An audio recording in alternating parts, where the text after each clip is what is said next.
Bismillahirrahmanirrahim. Kenapa saya pakai hadis-hadis sahih? Karena nyuwun sewu teman-teman NU ini orang-orang Suriah juga harus belajar lagi. Sering-sering memaksakan dalil-dalil yang nggak jelas sehingga kalau ketemu alumni-alumni Ummil Qura atau Madinah itu memang kita jeblok. Karena gara-gara NU punya tradisi 7 hari ada hadisnya, nanti 40 hari ada hadisnya, 100 hari ada hadisnya, sehingga terus repot kayak Nabi itu NU gitu. Jadi itu memang masalah menurut saya itu. Jadi memang berat. Kadang-kadang saya yang menekuni ngaji terus sampai sekarang belajar saja sering nggak ngerti hadis yang ala NU itu memang masalah secara riwayat itu. Makanya kiai-kiai kita itu kalau ketemu kubu sebelah mesti digojlok itu hadis sahih apa enggak. Cuma selama ini alhamdulillah yang tanya ya enggak paham, yang ditanya ya enggak paham. Jadi akhirnya sama-sama diam. Dan beberapa tradisi NU di daerah-daerah yang kebetulan komunitasnya beda itu terus akhirnya dirubah.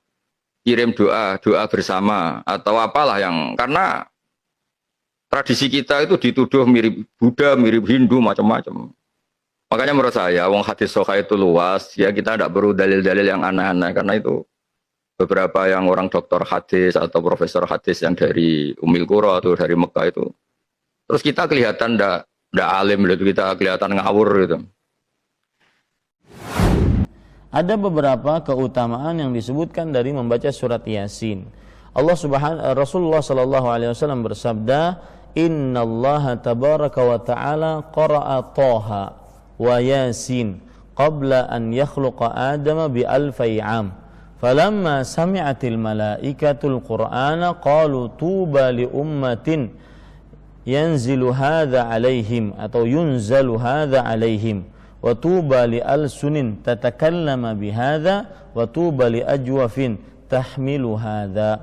Artinya sesungguhnya Allah Subhanahu wa taala membaca Thaha, surat Thaha dan surat Yasin sebelum diciptakannya Adam 1000 tahun.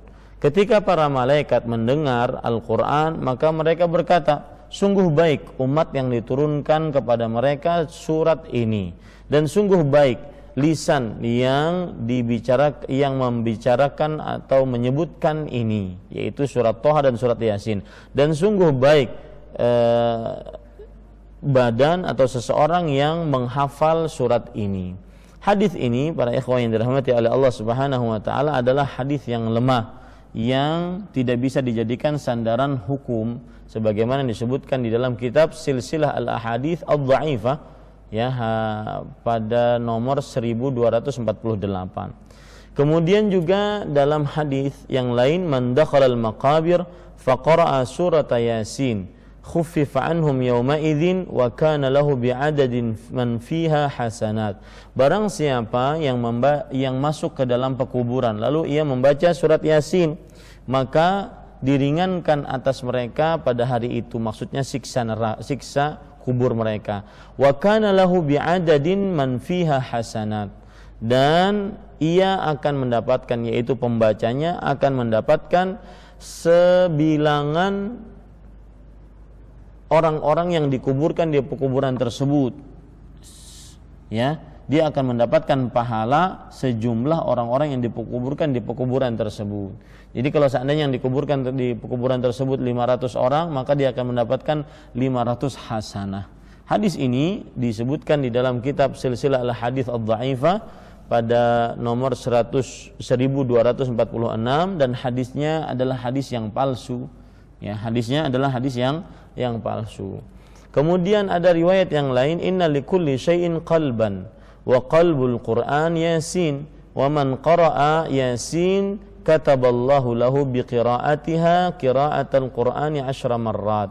Artinya sesungguhnya setiap sesuatu itu mempunyai hati, dan hati atau jantung Al-Quran adalah surat Yasin. Barang siapa yang membaca surat Yasin, maka niscaya Allah akan tuliskan untuknya ya dengan bacaannya tersebut seperti membaca Al-Quran penuh sebanyak 10 kali.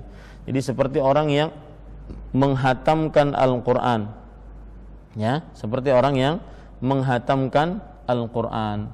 Maka sebanyak berapa? Sebanyak 10 kali. Tetapi hadis ini para ikhwan yang dirahmati oleh Allah Subhanahu wa taala adalah hadis yang maudhu', disebutkan oleh Imam Albani rahimahullahu taala di dalam kitab Dha'ifut Targhib wa Tarhib nomor 885. Maudhu' artinya adalah hadis yang palsu. Kemudian ada riwayat yang lain berkaitan dengan surat Al-Baqarah, surat Yasin, man qara'a Yasin ibtigha'a wajhillah ghafarallahu lahu ma taqaddama min dhanbihi faqra'u inda mautakum. Barang siapa yang membaca surat Yasin karena mencari wajah Allah, niscaya Allah Subhanahu wa taala akan ampuni dari dosa-dosanya, maka bacalah surat Yasin pada orang-orang yang mau meninggal dari kalian. Ya, hadis ini adalah hadis yang lemah, disebutkan oleh Imam Al-Albani rahimahullahu taala dalam kitab beliau Dha'iful Jami' As-Saghir nomor 5785. Kemudian ada riwayat yang lain yang berkaitan dengan surat Yasin juga, man qara'a Yasin fi sadrin nahar qudiyat hawaijuhu. Barang siapa yang membaca surat Yasin pada siang hari, maka hajat-hajat, keperluan-keperluannya akan dikabulkan. Hadis ini lemah, dhaif, disebutkan di dalam kitab Dhaif Mishkat al-Musabih yang ditulis oleh Imam Albani rahimahullahu taala pada nomor 2118. Dan para ikhwan yang dirahmati oleh Allah Subhanahu wa taala,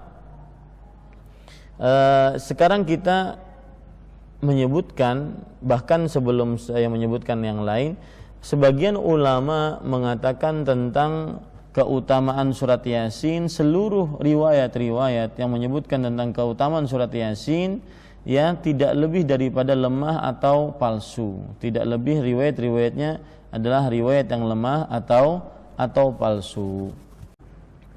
Keutamaan mengkhususkan surat tertentu pada waktu tertentu, pada tempat tertentu, jumlah bilangan tertentu, maka ini memerlukan dalil. Taib. Amalan-amalan yang bisa dikerjakan pendapat yang lebih kuat. Kalau saya katakan pendapat yang lebih kuat berarti terjadi perbedaan pendapat. Amalan-amalan yang bisa dikerjakan hanya menurut pendapat yang lebih kuat hanya berasal dari hadis-hadis sahih. Berasal dari hadis-hadis sahih. Ini disebabkan dengan beberapa sebab. Yang pertama, yaitu hadis-hadis sahih kita akan yakin mengerjakannya. Kenapa? Karena hadis tersebut berasal dari hadis yang sahih dari sabda Rasulullah sallallahu alaihi wasallam. Kenapa kita hanya bersandar kepada hadis-hadis yang sahih, lemah, kemudian lemah sekali, apalagi sampai palsu kita tidak menggunakannya, sebagaimana dikatakan oleh Sufyan bin Masruq Ats-Tsauri rahimahullahu taala bahwa sahih, hadis-hadis sahih itu sudah mencukupkan kita dari hadis-hadis lemah. Apa maksudnya? Kita mengamalkan hadis-hadis sahih saja itu sudah kewalahan, ya. Belum sampai habis umur kita, ternyata hadis-hadis sahihnya belum semua kita kerjakan. Hadis yang sahih itu dikategorikan sebagai hadis yang maqbul. Hadis-hadis yang diterima, hadis-hadis yang maqbul, ini adalah hadis sahih li ghairihi, hadis hasan li ghairihi. Ini hadis-hadis yang diterima. Hadis-hadis yang lemah, hadis-hadis yang ditolak atau hadis-hadis mardud, yaitu hadis-hadis yang lemah sekali, kemudian mungkar, kemudian syadz, kemudian palsu, ya.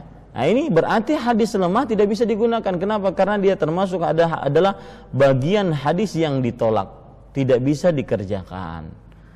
Hadis-hadis yang sahih itu termasuk daripada hadis-hadis yang diterima, sedangkan hadis yang lemah, dhaif, ya, dhaifun jiddan, kemudian mungkar, kemudian syadz, kemudian muttarib, munqati', mursal, kemudian maudhu', ya. Maka ini semua adalah hadis-hadis lemah yang derajat tentunya beda-beda. Yang penting lemah termasuk dalam kategori yang ditolak oleh para ulama hadis.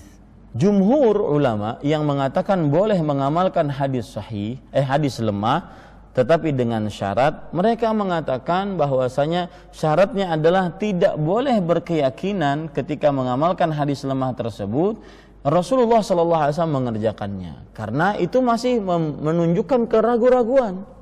Ya, maka bagaimana kita beramal sedangkan kita tidak boleh meyakini amalan tersebut pernah dikerjakan oleh Rasul Sallallahu Alaihi Wasallam.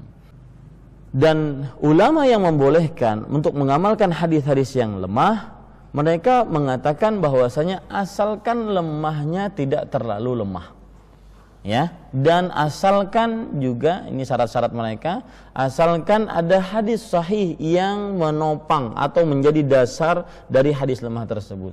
Kalau kita berpikir, ya kenapa lebih baik kita amalkan hadis sahihnya, sudah cukup, ya, dibandingkan kita mengerjakan hadis-hadis yang lemah. Wallahu